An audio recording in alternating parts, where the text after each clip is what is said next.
محدودہ حیطہ بصر کیا ہے؟ اس آنکھ سے کیا کیا قابل رؤیت ہے یا ان حواس سے؟ جواہر حیطہ چشم اور اس چشم سر سے باہر صرف آراز کی 9 قسموں میں سے صرف کم اور کیف، اور کم اور کیف میں سے صرف رنگ اور روشنی، یہ حواس اور آنکھ کے ذریعے سے قابل رؤیت ہے۔ ان حواس کے ذریعے سے ایک ایسی ذات کا ادراک کر لینا کہ جو ذی مراتب ہستی ہے، تہ در تہ جس ہستی کے مقامات ہیں، ممکن نہیں۔ وہ فاطمہ زہرا کا کل کمال پیغمبر کی بیٹی ہونے میں دیکھے گا۔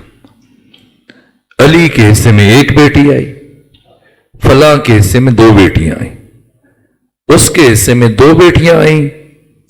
وہ ذن نورین ہے، 2 نوروں والا۔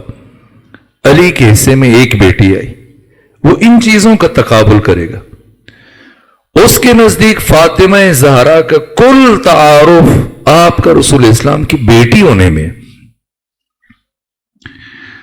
اور میں مسلسل یہ کوشش کر رہا ہوں اس عرض کو پہنچانے کی کہ فاطمہ زہرا کا یہ تعارف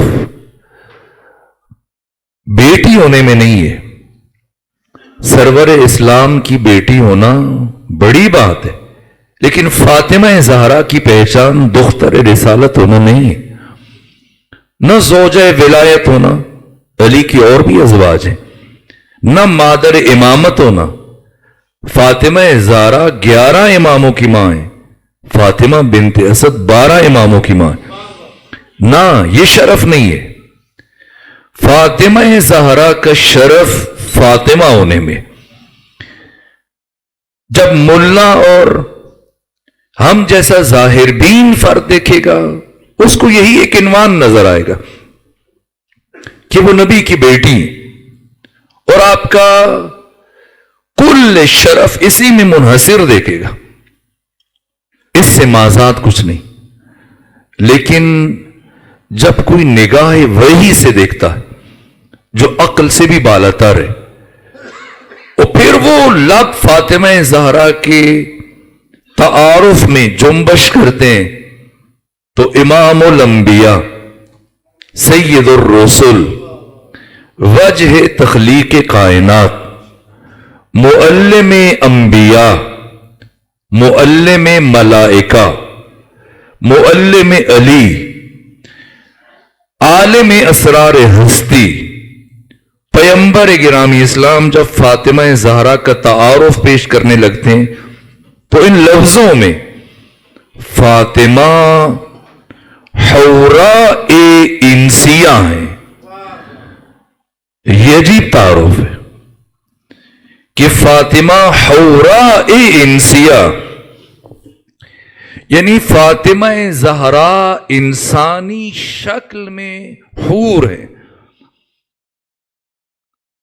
اور ہم جیسے انسان جب جو کہ اس طرح سے معانی کو مسخ کر کے پہنچایا گیا اور حقائق کو مسخ کیا گیا کہ جب حور کا لفظ سنتے ہیں تو ذہن کہیں اور ہی منتقل ہو جاتا، نہ لوح کا وہ تصور نہیں جو بچپن سے ہمیں دیا گیا، نہ قلم کا وہ تصور ہے۔ قلم ہمارے ذہن میں لکھنے کا ایک ذریعہ ہے، نہ قلم مقام ہے، لوح مقام ہے، کرسی مقام ہے۔ عرش سے مراد یہ نہیں کہ جیسے یہ منبر بنا ہوا ہے کرسی ہے، عرش، کرسی، لوح، قلم یہ حقائق ہے۔ انہیں محسوسات کے ساتھ تشبیہ دے کے اگر کوئی سمجھنے کی کوشش کرے گا گمراہ ہو جائے گا۔ اسی طرح سے حور کا بھی ہم نے ایک تصور سوچ رکھا ہے، جو 2 رکعتی ملا نے پہلے دن سے ہمارے ذہن میں انڈھیلنے کی کوشش کی کہ جب ہم مریں گے جنت کا ٹکٹ ہمارے حوالے کیا جائے گا، پھر کسی دودھ یا شہد کی نہر کے کنارے بیٹھے ہوں گے ہمارے جلوف میں کچھ حوریں ہوں گی اور ان کی حیت قضائی ایسی ہوگی اور ہمارے ہاتھوں میں شراب کا جام ہوگا. یہ تصور جنت ہے جو ہمیں ملا نے دیا، نہ کہ مولا نے. ملا کا تصور جنت اور ہے، مولا کا تصور جنت اور ہے. یہ تصور میں آپ سے پوچھتا ہوں، ہم میں سے ہر فرد ایک عرصہ شکم مادر میں رہا، ماں کے شکم میں رہا، اور مسلسل وہاں غذا اور خوراک کا اہتمام کیا اللہ نے. کئی مہینے مسلسل انسان ماں کے شکم میں اس خوراک سے مستفید ہوتا رہا، اور پھر جب دنیا میں آیا تو پہلا کام جس وسیلے سے اس انسان کو خوراک منتقل ہو رہی تھی، ہمارے معالج نے اور ڈاکٹر نے اسے قطع کیا تاکہ انسان زندہ رہ سکے. وہ خوراک جو کئی مہینے ہمیں شکم مادر میں دی جاتی رہی، اگر آج زندگی کے اس لمحے میں، اس مرحلے میں، اس شعوری سطح پر ہم میں سے کسی کے سامنے وہی خوراک لائی جائے جس کی وجہ سے ایک خاتون مہینے کے بہت سارے دن نماز نہیں پڑھ سکتی تھی، جس کی وجہ سے ایک خاتون مہینے کے بہت سارے دن روزہ نہیں رکھ سکتی تھی، وہ شے خوراک بنتی تھی بشر کی شکم مادر میں، جس کی وجہ سے انسان زندہ تھا. اور جب وہ انسان دنیا میں آ جائے اور مرحلہ شعور میں قدم رکھ لے، اب وہی خوراک کس کے سامنے پیش کرے، کیا استعمال کرے گا؟ کراہت کرے گا، رخ موڑ لے گا، اس لیے کہ اس کی شعوری سطح اس درجے پہ ہے کہ اب سمجھتا ہے.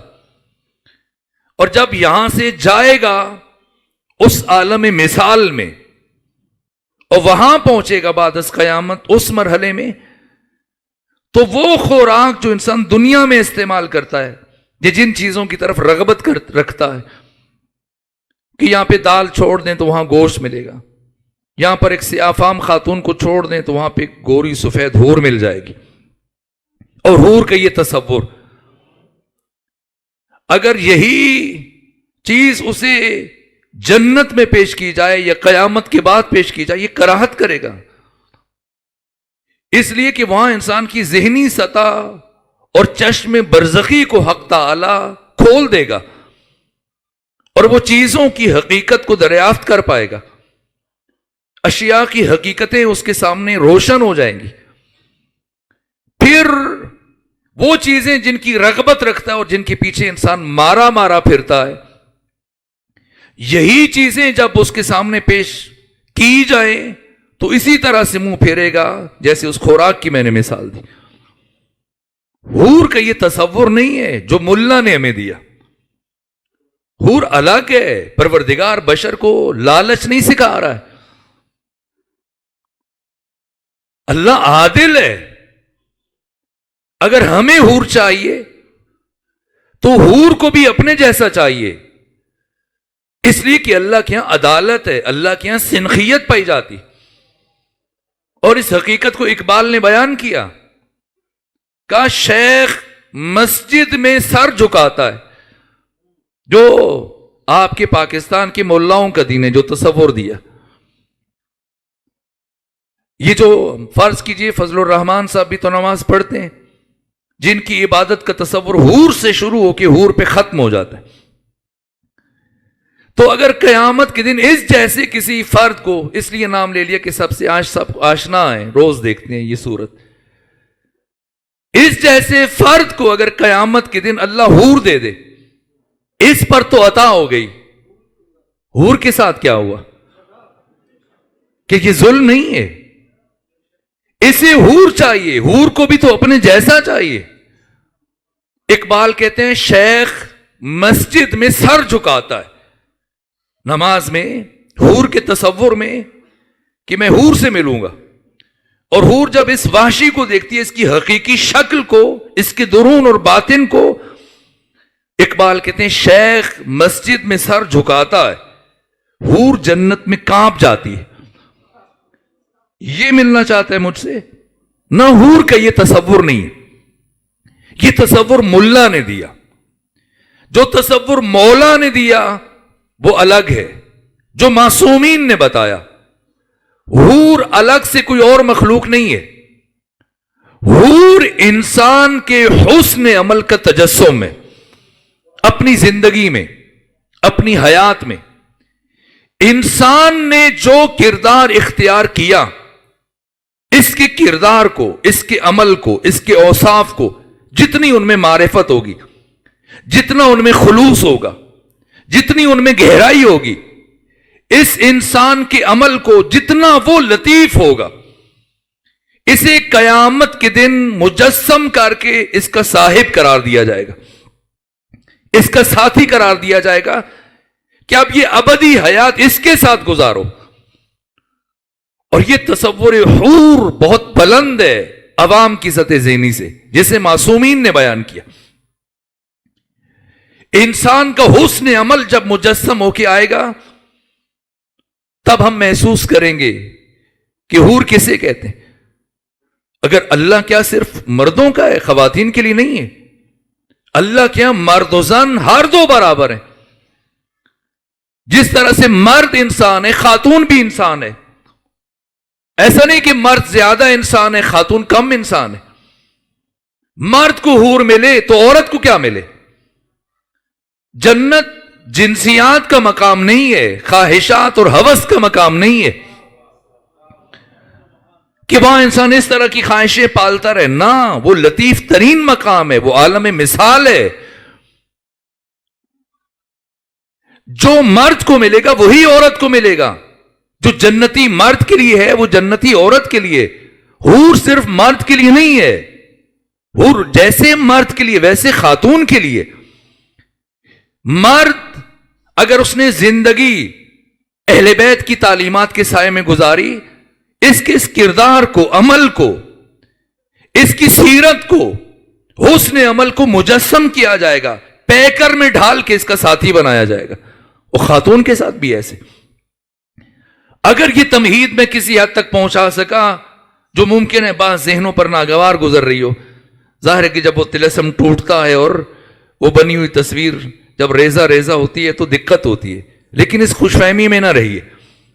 نہ، اگر یہ تصور کسی حد تک روشن ہوا تو پیغمبر گرامی اسلام سیدہ کے تعارف میں جو جملہ فرما رہے کہ فاطمہ زہرا حوراء انسیہ ہیں، یعنی انسانی شکل میں حور ہیں. یعنی کیا مطلب؟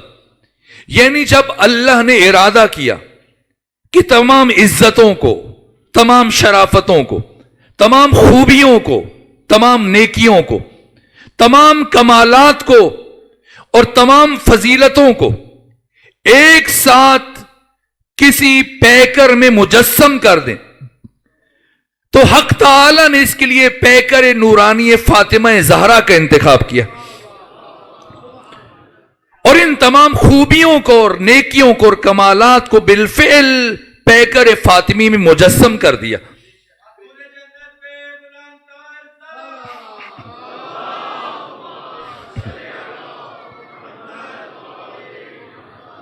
فاطمہ زہرا یعنی تمام تر کمالات، تمام تر فضائل اور تمام تر خوبیوں کا تجسم اور تمام تر کمالات کی حد انتہا.